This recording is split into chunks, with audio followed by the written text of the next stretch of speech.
मैं हूं मेघा वर्मा। सिने आजकल न्यूज में आपका स्वागत है। बुलेटिन का रुख करते हैं कुछ खास खबरों के। नमस्कार, मैं Arun Kumar Ojha, CM India TV और सिने आजकल न्यूज में आप सभी दर्शकों का स्वागत है। मैं अभी संदेश भोजपुर बिहार के संदेश प्रखंड मुख्यालय पर हूँ। यहाँ हमारे सामने भारतीय क्रांतिवीर पार्टी के राष्ट्रीय अध्यक्ष वैद्यराज कृष्ण पासवान जी हैं।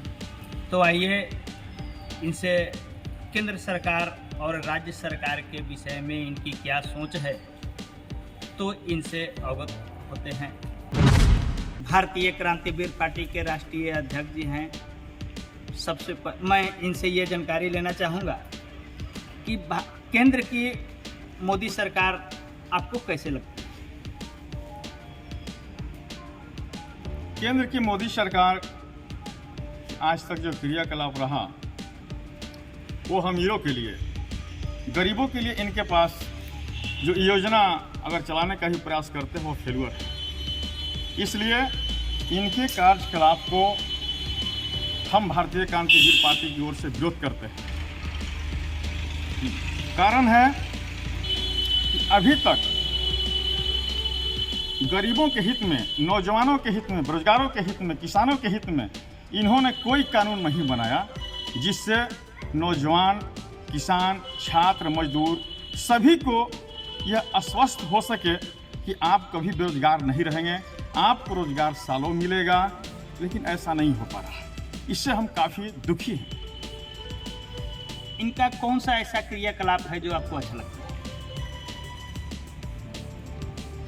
मोदी जी के जो क्रियाकलाप अच्छा के बारे में कहते हैं, तो जो इन्होंने विदेश नीति बनाया, विदेश नीति से हम खुश हैं। और कभी कभी जो एक्शन इनका रहा विदेश पर, उससे भी हम खुश हैं, क्योंकि प्रधानमंत्री होना ही चाहिए तो बोल्ड होना चाहिए। इसलिए यहाँ पर मैं सपोर्ट करता हूँ। केंद्र सरकार के विषय में तो हमने जाना, लोगों को आप बताएं। अब राज्य सरकार के क्रियाकलाप और उनके विषय में कुछ जानकारी दीजिए। हमारे बिहार के मुख्यमंत्री आदरणीय सुशासन बाबू जिन्हें हम लोग नीतीश कुमार जी से जानते हैं,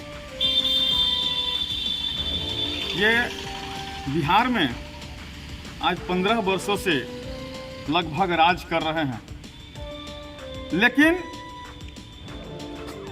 इनका जो कार्यक्रम था पहले बहुत अच्छा सोच था, विकास बिहार को हो, नौजवानों का विकास हो। लेकिन उसी में कुछ ना कुछ बेचारे व्यक्तिगत ईर्ष्या लेकर के, द्वेष लेकर के किसी जाति विशेष पर भी हमला कर देते थे। यह दुखद था। जैसे दलित से महादलित बना करके एक जाति विशेष पासवान जाति को इन्होंने टारगेट किया और दलित से महादलित बनाकर पासवान जाति को इन्होंने खास करके रोजगार से विमुख किया, दूर किया था। वह बहुत दुखद था। ऐसा एक राजा को नहीं होना चाहिए। इस तरह की घटना में हमारा भारतीय क्रांतिवीर पार्टी विरोध करता है। उत्तर प्रदेश में लाउड स्पीकर मंदिर और मस्जिदों से हटाए जा रहे हैं। बिहार में इसका कैसे होना चाहिए? ये लाउड स्पीकर बजना सही है या नहीं? इस पर आपका क्या सोच है? देखिए, चाहे बिहार हो या झारखंड हो, यूपी हो या महाराष्ट्र हो, ये धर्म की आज़ादी तो सभी को है और रहना भी चाहिए। लेकिन जहाँ तक प्रदूषण की बात है, ध्वनि प्रदूषण, इसमें हमारा सोच है भारतीय क्रांतिवीर पार्टी की ओर से मैं चाहता हूँ कि अगर आप पूजा पाठ करते हैं तो ध्वनि प्रदूषण नहीं हो। अगर सरकार की इसमें पहल है तो अच्छी पहल है, और हम दोनों ही वर्ग से चाहेंगे कि पूजा करना है, कि हल्ला करने की क्या जरूरत है। मंदिर पर हो या मस्जिद पर हो या गिरजा घर पर हो, उसको उतार करके रख देनी चाहिए। महाराष्ट्र में हनुमान चालीसा को लेकर के दो पार्टियों में घमासान चल रहा है।